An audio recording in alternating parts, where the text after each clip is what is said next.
amidst this sea of blooms is a humble hut representing the sanctuary where their love story is witnessed and developed.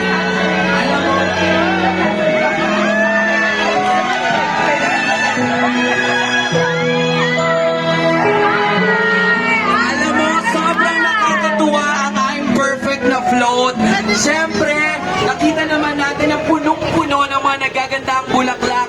I am very, very proud of I'm Perfect. Siyempre, thank you, Nathan Studios, dahil kayo po ang nagbigay ng inclusivity. Dahil alam naman natin, almost po ang mga bida sa pelikulang I'm Perfect ay may mga Down syndrome po, pero hindi hadlang para sila ay makapaghatid ng magandang pelikula. Ito po ay pelikulang ni Direk Sigrid Andrea Bernardo. Siyempre kasama dyan si Chong Joey Marquez, nandyan din si Sijan Haranilla, Lorna Tolentino, Janice de Belen, at ito po ay pinagbibidahan ni Crystal at ni Earl. Yes, punong-puno nga naman ang pagmamahal ang kanilang float, pulang-pula. At Paskong-Pasko ang kanilang float, di ba DJ Jai? Totoong-totoo yan. Siyempre, habang tinatawag natin ang susunod nating float, pasalamatan natin ang ating mga sponsors. Unang-una na dyan, maraming salamat siyempre sa Makati City. Thank you so much for hosting this year's Metro Manila Film Fest. Ayan, maraming salamat po sa ating sponsors. Nandyan ang PCSO, the Philippine Charity Sweepstakes Office, ang Philippine Airlines, Blue Life UK, Dr. Ana Montesa of Montesa Medical Group, FDCP Film Development Council of the Philippines, Playtime Entertainment, and CMB Film Productions. Maraming Yes, salamat. maraming salamat po.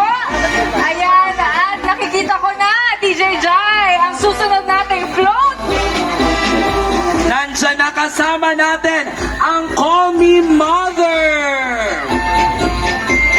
Siyempre, inaabangan natin ang The Uncapogable Phenomenal Box Office Superstar, Meme Vice Ganda.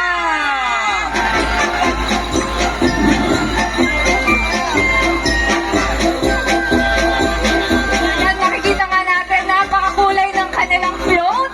Nagniningning nga, tulad ng mga artistang sakay ng float na to, DJ Jai. Alam mo, kanina nung sila ay nasa entablado, gusto nating pasalamatan yung mga fans ni Ralph De Leon at saka may pa-banners pa sila na kay laki-laki naman talaga. Pero ito na sila, ready na silang ngumiti at kumaway sa buong Makati City. Aabangan natin sila sa circuit, pero bago sila sa circuit para sa Music Fest, makakasama muna nila si Enchong D sa Makati City Hall. Ayan. Tama. Andyan din sa taas kasama natin, Miss Carmi Martin. Hi, Miss Carmen! Hosted by, of course, si Milo tsaka si Wise. Hi! Kaway naman! Siyempre, nandyan din sa ang nag-iisang Universal Sweet, John Sweet Lapos. Hello! Hi, guys! Alam mo, nagbibigay-pugay na ang bawat isa. Ito na po, bigyan natin ng masigabong palakpakan ang nag-iisang uncapogable, phenomenal superstar, Meme Vice Ganda!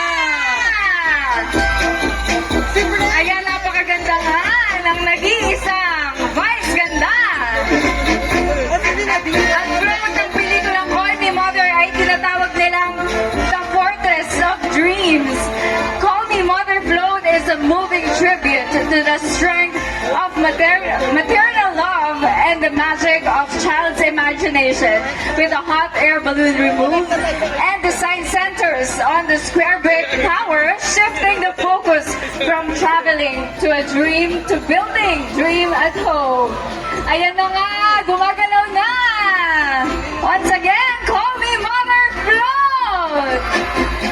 Ayan, syempre kasama natin ang buong cast ng Call Me Mother ng nag-iisang unforgettable phenomenal box office superstar, Meme Vice Ganda! Para sa Call Me Mother, ito po ay directed by Direk June Robles Lana. Kasama rin Miss Carmi Martin, Miss Shanda Romero. Hi, Meme! The Universal Sweet Jaya po is here on audio. Thanks to Miguel, Nina, Shubi, Brent, at syempre pa, nandiyan na yung mga kasama si Direk. Hi, Sir Percy! Ang Idea First family natin nandiyan dyan. Enjoy, guys! Bye! Kasunod po siyempre ng Call Me Mother. Nandito na po, makakasama rin natin ang magandang float din of course ng pelikulang pinangungunahan naman ni Gerald Anderson. Ito po ang pelikulang Reconnect. Ayan, punong-puno nga ng mga screens ang kanilang float. Talagang Merry Christmas na talaga sa Reconnect float. In front is a magnificent parade and iconic traditional Filipino lantern.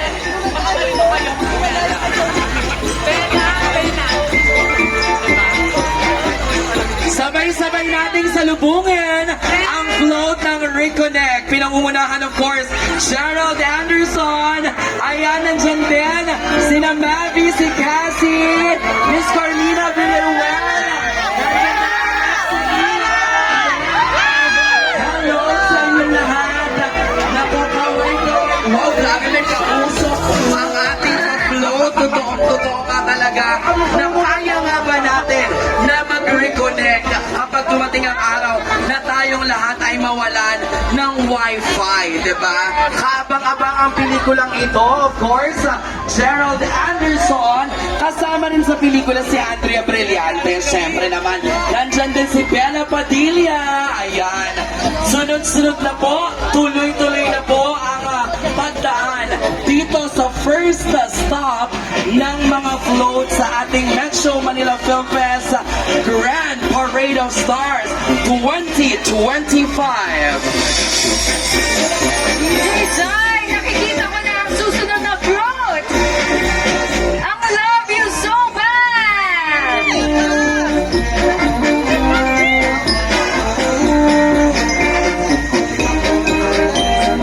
Sa Love You So Bad float, step into Savannah's world, bold, fearless, and unapologetic herself.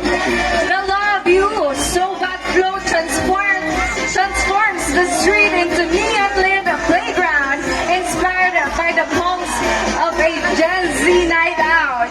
Designed like the electrifying party scene, the float features glowing neon signs, a vibrant DJ booth, and splashes of color that move the beat, capturing thrill of youth, freedom, and self-expression and love.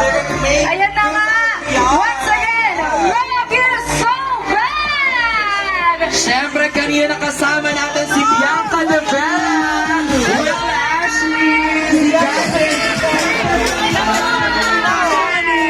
Hello!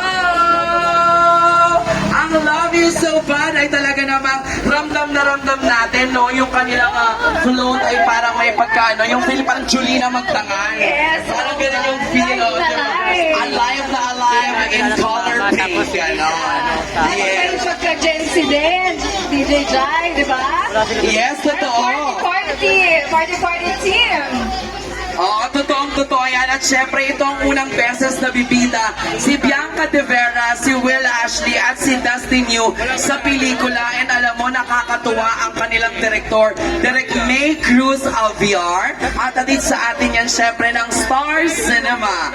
Abangan po natin, nandyan din ang mga mahuhusay na artista na kasama nila sa Pinoy Big Brother Collab. Nandyan si Ralph De Leon, si Rain Parani, binati natin kanina.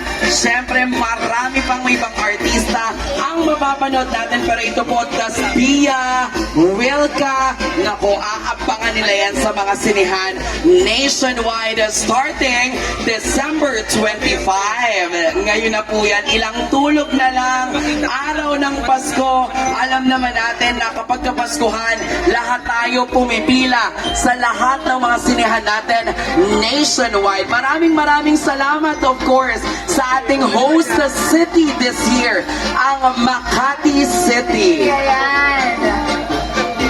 Dagdag ko lang, DJ Jai, ito ay hatid sa atin ng ABS-CBN Film Production, Regal Entertainment, and GMA Pictures. Yan po ang pelikulang Love You So Bad. Ngayon naman, pagkatapos ng Love You So Bad, sabay-sabay naman nating salubungin ang float ng Shake, Rattle, and Roll!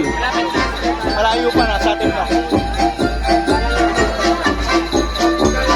Parang medyo malayo pa sila, DJ Jai. Pero handa na ba kayong matakot at makinig sa katatakutan na hatid sa inyo ng Shake, Rattle, and Roll?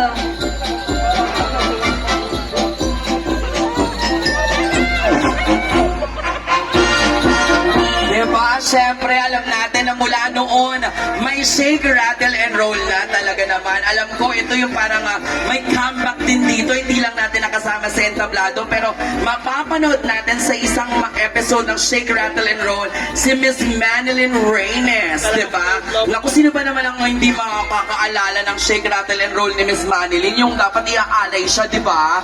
Yung lulutuin dapat siya kasi aswang, iaalay siya sa aswang-aswang. Ang ending, pinagpalit niya, hindi siya yung napalo sa ulo. Diba? Si Miss Ana Roses. Tapos syempre, diba, napanood ko yun talaga naman. Kung hindi pa siya nagpunta dun sa lugar na may cruise, diba, hindi siya makakaligtas. Ay, hindi makarelate yung mga Parang bagets. hindi makarelate Hindi doon. nyo napanood ang Shake, Rattle, and Roll ni Parang Miss Manilyn. napaghahalataan kayo, DJ Jai. Hindi namin edad yun, ano lang, nag-research lang kami. Nag-research lang, oo. Diba, Atty. Ona, nabasa lang namin yun. Yes, totoo. Diba, yung may pinainom na tsaa? May pinainom na tsaa, oh. Totoo, pinag-switch, oh. Tapos pinalo siya sa ulo, si Ana Rosas yung napalo. Memorize, ha? Ay, oo, te, sabi ko sa'yo. Diba, te, napanood nyo ba yun? O, panoorin nyo yung Shake, Rattle, and Roll. Oh my God, ang ganda ng float nila. Ay, nakakatakot. Muli! At ito saka po, aminin natin, di ba, ang Shake, Rattle, and Roll din, dyan nyo din nakita si Bill Erich Gonzalez bilang babaeng ahas sa mall. Shake, Rattle, and Roll din yun, oo. Oo, tama. At may Shake, Rattle, and Roll din na kung saan sa lahat ng episode nandoon si Universal Sweet John Lapus. Kasi naaaliw si Mother Lily noon na parang lagi siya pinahihirapan sa bawat mga eksena. Ay, Yan. napakagaling naman kasi talaga ni Sir John Lapos. Totoo. Ako excited ako kasi nabasa ko yung mga reviews and mga feedback ng mga nakapanood na ng Shake, Rattle, and Roll. Mahusay daw dito sa episode nila si JM at si Fiang. Oh. Ah, talaga namang kabang-abang itong Shake, Rattle, and Roll. This is under production po pala ng Regal Entertainment. Siyempre, Regal, maraming salamat kay Miss Rosel Monteverde. Ayan, ang Regal Films. Ang Shake, siyempre, ang dami nung cast ng Shake, Rattle, and Roll, diba? Talagang tatlong istorya yan, sabi nga nila, hindi sila malulugi sa kanilang pagbili ng ticket dahil 3 different stories, Yes. pero magkaka-connect. Ito ang Ay, ang Shake, galing. Rattle, and Roll, The Evil Origins. Ayan. Sulit na sulit nga itong pelikulang ito.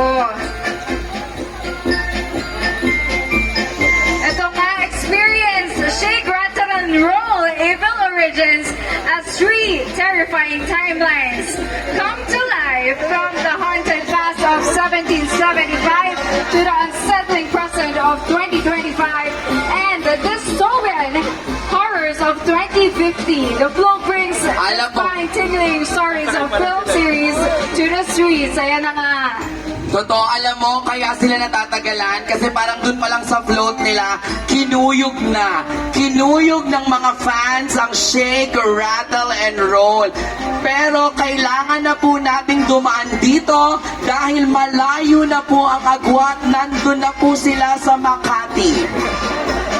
tayo na lang po ang nandito pa sa makapagal. Guys, let's get moving na po! Let's keep moving! Hindi kasi mabagal talaga. Nung nakausap ko yung dinosaur, mabagal talaga maglakad ang dinosaur. Oo nga, dinosaur kasi. Kaya sorry naman. Yes, ayan. Nandito ang Francina Diaz, and of course, Seth Fedelin. Kasama rin dito, Ivana Alawi. Diba? Huwag natin kakalimutan si Ivana Alawi. At nandiyan din si Dustin. Dalawa rin yung entry ngayon ni Dustin. Love You So Bad at saka Shake, Rattle, and Roll. Ayan. Nasaan yung mga artista? Nasa loob. Yes, nasa loob ng tiyan ng dragon. Oh. Nakain na sila ng dragon. Totoo. Si Ashley Ortega rin from PBB, collab nandyan. Ayan, Ashley. Carla Abellana, Richard Gutierrez. Ayan, kaway-kaway! Everyone! Diba? Hello! Si Carla, si Richard, nandiyan po ang kaway-kaway sila. Ayan si Kare, yes, ayan. Miss Rosel, I love you, Miss Rosel. Ayan.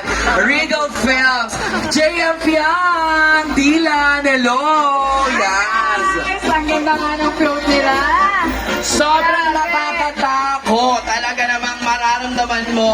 Itsura pa lang. Kikilabutan ka na talaga. Siyempre kaya nga nang sinabi ko kanina, di ba? Meron tayong best float. O eh, halata namang pinag-effortan ng Shake, Rattle, and Roll. Pero etong susunod naman na makikita nating float, aminin mo, ito nagre-represent ng bansa natin, Philippines, di ba? Ito yung pambansang sasakyan, di ba? Yung jeepney. Jeepney! Diba? Oo, aminin natin yan dito lang sa may Makati. May jeep dyan pa Bandia. Tama, kilalang-kilala tayo sa jeepney. Totoo. Pilipinas na Pilipinas. Pinoy na Pinoy. Yes, oo. Ano ba naman, grabe, nung iba po hanggang ngayon kasi syempre meron kang Gerald Anderson, meron kang Vice Ganda, meron kang Piolo Pascual, Richard Gutierrez, diba? At ang mga bigating nating mga artista.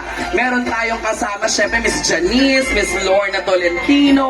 Oo, eh, wala ka nang hahanapin pa. Kaya naman, suportahan niyo po ang 8 pelikula ngayong December 25 na yan. Ayan na, nakikita ko na ang next float. Alam mo, ang isa pa sa ikinatutuwa ko habang inaantay natin ang Manila's Finest, maraming salamat of course sa bumubuo ng Metro Manila Film Fest sa ating Exicom. Thank you so much kasi grabe, todo yung kanilang paalala. Parang month ago, todo yung pagpapaalala sa radyo, sa social media, sa TV, na ina-expect nila yung sobrang traffic ngayon kasi Friday. Yes, Nasa oo nga. business area tayo, which is Makati, di ba? Oo. Ayan, kakaway-kaway ang ating mga artistang inaabangan sa Metro Manila Film Fest. Eto na po, dumadaan na po ngayon ang Manila's Finest! Hello! Oh, grabe, pakakapit talaga sila ng jeep. Ang ganda! Para po, yes, Alam mo ba, hi! DJ Jai, na-customize pa yan from Las Piñas. Ang taray naman! Kung saan ginagawa yung mga jeepneys natin dito. Siyempre, ang Manila's Finest ay M-Quest, di ba? Oo. Bongga. Alam, natutuwa talaga ako kasi comeback film to ni Rica Peralejo, eh. Isa yan sa mga nasubaybayan at inabangan talaga dati. Oo nga, tsaka parang hindi siya tumatanda, no? DJ Jai. Totoo naman din. O ngayon ito, masasabi ko talaga na yung float nila kaya pinagkaguluhan na. Pero kailangan na rin po nating lumakad. Baka po mamaya, nasa may Pacific Star Building na yung iba, di ba? Sa may Makatian. Naiwan na nga tayo dito, DJ Ay, Jai. nakakatuwa, Aisel. Akala ko dito lang yung mga tao, pero andito pala sa gilid, ang dami din. Oo nga. Maraming sinusuportahan talaga. salamat sa Oo, inyo. Kahit kahit uminit at umulan man, nandito pa rin ang ating mga taga-suporta, di ba? Kaya maraming Po, tinatawagan na po natin ang Bar Boys After School na lumakad na po dito. Alam mo, nakakatuwa yun kapag magkakasunod na nakikita yung bawat float. Oo nga. Ayan. Ayan na. Gumagalaw na, DJ Jai. Totoo. Nakikita na rin po natin ang talagang kaninang puti natin, no? Oo nga. Hagardos na. Hindi tayo mahahagar dahil masayang-masaya tayo. Ngayong masaya. Kapaskuhan na ini-welcome natin ang lahat ng mga pelikulang pasok sa Metro Manila Film Fest. 8 po ang pelikulang pwede nating panoorin at pwede nating pagpilian this year. Pinagbibidahan ni na Carlo Aquino, Rocco Nazino, Enzo Pineda. Siyempre nandyan din ang ating nation's mom, Clarice de Guzman. Sasa Girl! Sasa Girl! Kasama natin dyan ang napakagandang may pa-change outfit na si Sasa Girl. Ayan, si Benedict nandyan din. Oo naman. At sumusunod na po pagkatapos ng pelikulang Bar Boys After School, ang huling pelikula na makakasama natin dito sa ating Float Parade.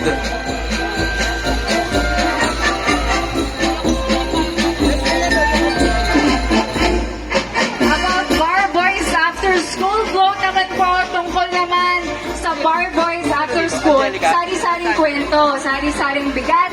Wala sa liit ng tao ang kaya niyang maakyat. Lahat tayo ay may kanya-kanyang dana sa buhay. The Bar Nakikita ko na Boys future ni After Robby. School float depicts giant school items that represent the journey towards achieving our larger-than-life aspirations. That no matter how tall the wall is or how heavy our bags are, each page tells a story of strength. And hopefully by the end, you realize that all of this were worth it. Eto naman, ang kasunod naman na makakasama natin na nagsimula na rin pong lumakad ang kanilang napakaganda ring float. Parang wedding reception ang atake, di ba? Wedding kasi ang eksena nitong sa Mary kung about annulment, divorce. Dito malalaman natin kung ano ba yung pinagkaiba ng annulment sa divorce. Dahil parang kung ang Bar Boys ay yung mga nag-aral ng pag-attorney, pag-lawyer, ganyan. Dito naman, may mga lawyer din nagagampan ng papel, yung mga bidang artista. Lawyer dyan si Nico Antonio at si Miss Eugene Domingo, lawyer din siya dyan. Yes. O dahil may unmarrying magaganap, DJ Jai. Totoo. Siyempre, sobrang nakakatuwa dahil matapos ang matagal na panahon, ito na nga po ang pagbabalik sa pelikula ng nag-iisang Miss Angelica Panganiban. Siyempre, kasama niya dyan si Mr. Sancho Marudo. Nandyan din sa float si Nico Antonio, Solen Yusaf, at si Direk Jeffrey Gitorian, Tom Rodriguez, siyempre nandyan din. Sabay-sabay natin salubungan, Angelica! Angelica! And Sancho! Di ba may Sancho? I love you, Angel! Ayan! Siyempre naman! Yun, Totoo. very sophisticated naman yan. Totoo yan. Ang ganda-ganda ng float ng Anne-Mary. Nandyan din si Tom Rodriguez. So, kasama nila dyan. Nako, isa yan sa talagang aabangang pelikula ngayong taon. And all white. Very white. Ang ganda-ganda ng float.